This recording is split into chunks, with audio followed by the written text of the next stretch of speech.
Hi, I'm Donna McCallum, also known as the Fairy Godmother, and over the last 6 years I've been helping people get out of their money stress and anxiety, create solid financial foundation, and get financially empowered. And today I have a really cool training video for you. So thank you so much for spending your time and attention here today. I know that they're really scarce resources, and I truly appreciate you being here. Why are most people in the world not wealthy? Today on this video, I'll be sharing with you why. But if you haven't met me before, you're probably wondering about the wings, right? Well, I'm a fairy godmother, and I have been for over 10 years. And I help people get clear on their dreams, their goals, their vision for their lives. And then I help and support them to make that happen.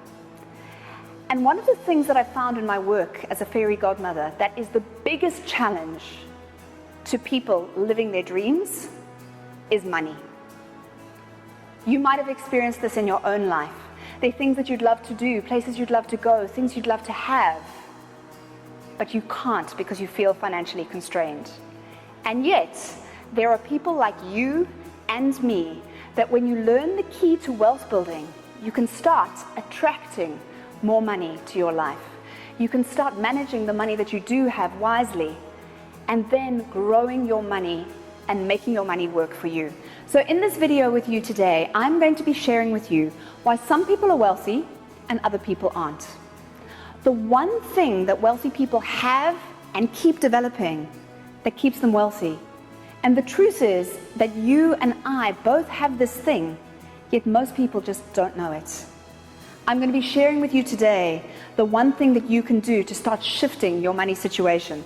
And the good news is that it's got nothing to do with budgets or savings or spreadsheets or numbers or investments.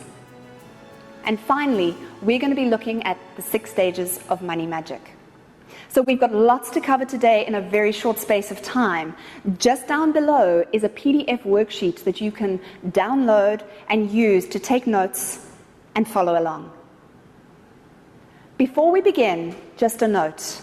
There are many get-rich-quick schemes out there. This is not one of them. My money magic training is not theory. It's about real-world, proven results. Proven by myself, and more importantly, over 1,000 students who've been through my money magic training over the last 6 years. And they are all different kinds of people. Some of them work in jobs, some of them have their own businesses, some of them are even stay-at-home moms. For them, it's all about financial empowerment. So here's a question for you. What does financial empowerment mean to you? If you were truly financially empowered with your money, what would it mean? You know your current money situation, right? So get that worksheet out and write down, what does financial empowerment mean to you? So it might mean getting out of the stress and anxiety created by money. Or if you're in a lot of debt at the moment, it might mean being debt-free and getting the weight of debt off your shoulders. Or you might not be in debt, but you may be living from paycheck to paycheck. And financial empowerment means having financial security. Or you may be somebody who's already saving and investing, and you just love to have more confidence with making your investment decisions and watching your money grow. Or financial empowerment might mean buying the things that you want, like that house or that car, or retiring with ease, or paying for your kids' education, or going on that overseas holiday. And ultimately, financial empowerment means financial freedom.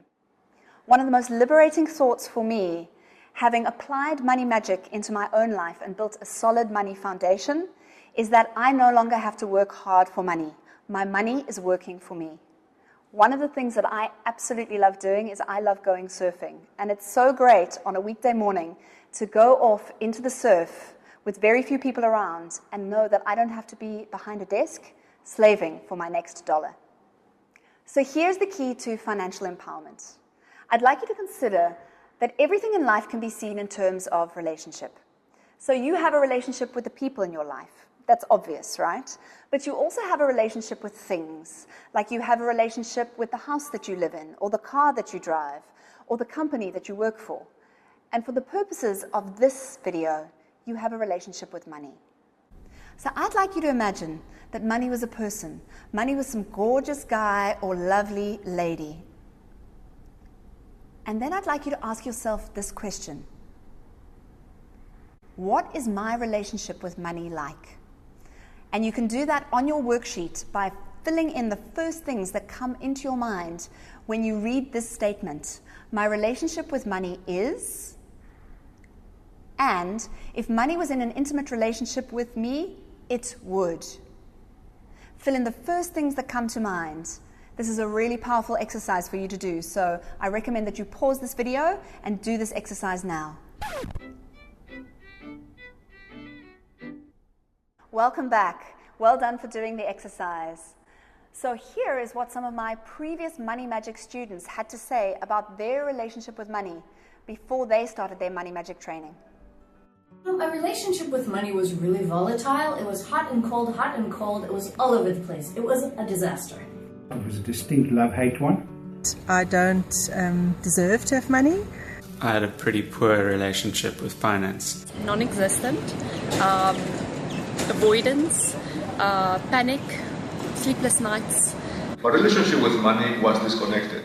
We were always taught from a very young age that to have too much money was evil. It's challenging, difficult, shocking, and really disastrous before I did Money Magic. From doing this exercise, you've probably realized that you don't have a good relationship with money. Imagine if you were in a relationship with a partner who was very often stressed out and feeling insecure, who at some times wanted to spend time with you and other times didn't pay any attention to you at all. Imagine if you had a partner in relationship who didn't respect you, who didn't trust you, who said negative things to other people about you. Would you stick around in that relationship for long? Probably not.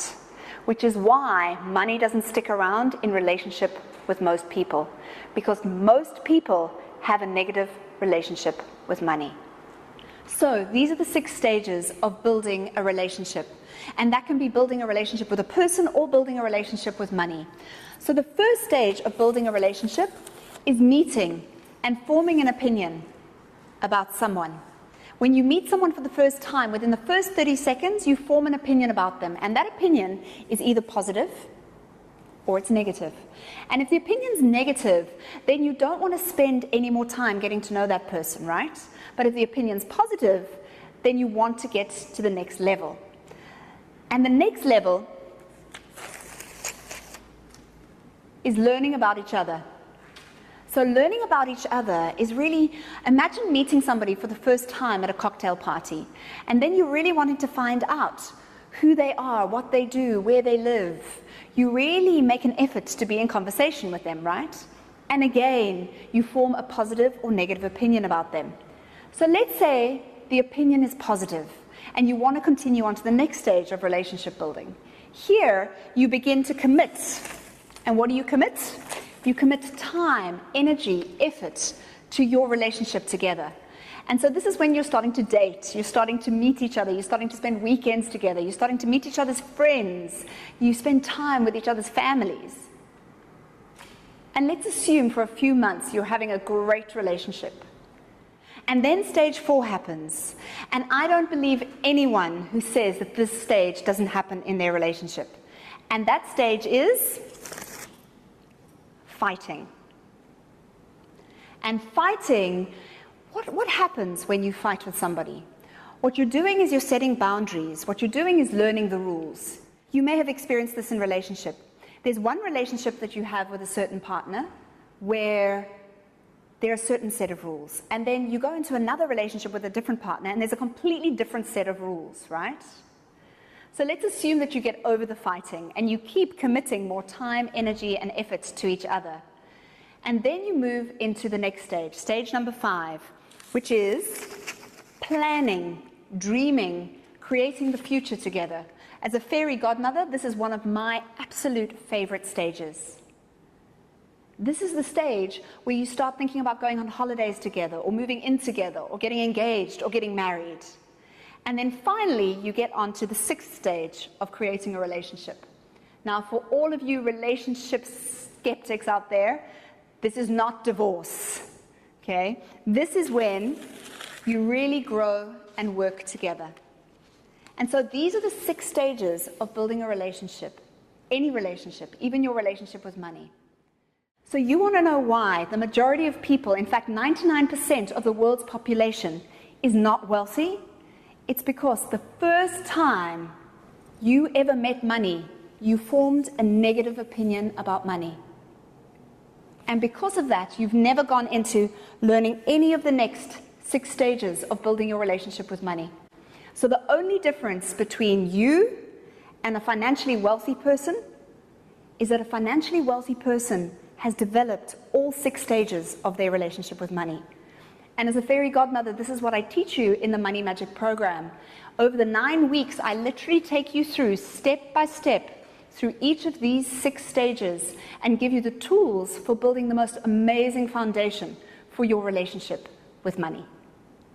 So in the next video in this series, I'm going to be sharing with you a powerful tool for you to shift this negative opinion that you've created about money so that you can get really inspired about going through these next 6 stages of building your relationship with money. Here's the bottom line. Most relationships in our lives are transitory, whether it's a relationship with your friends or family member or even a spouse. They come and go. There are only 2 relationships in your life that last your whole life. The first is the relationship that you have with yourself, and the second is the relationship that you have with money. Yet these are the 2 relationships that we tend to spend the least time on. Thank you so much for spending some time on your relationship with money today. I really appreciate you watching this video. And I would love to hear from you. I would love to know what financial empowerment means to you. What would your life look like? What would you be, do, or have if you were empowered with money? Please share with me in the comments below. I would love to read about what financial empowerment means for you. And if you found this video valuable, please like it and share it with your friends and family. They may need some money help too. I know how stressful, doubtful, and low having a bad relationship with money can make you feel. And I'd really love to help you shift that. I'll see you in video 2 with some powerful tools.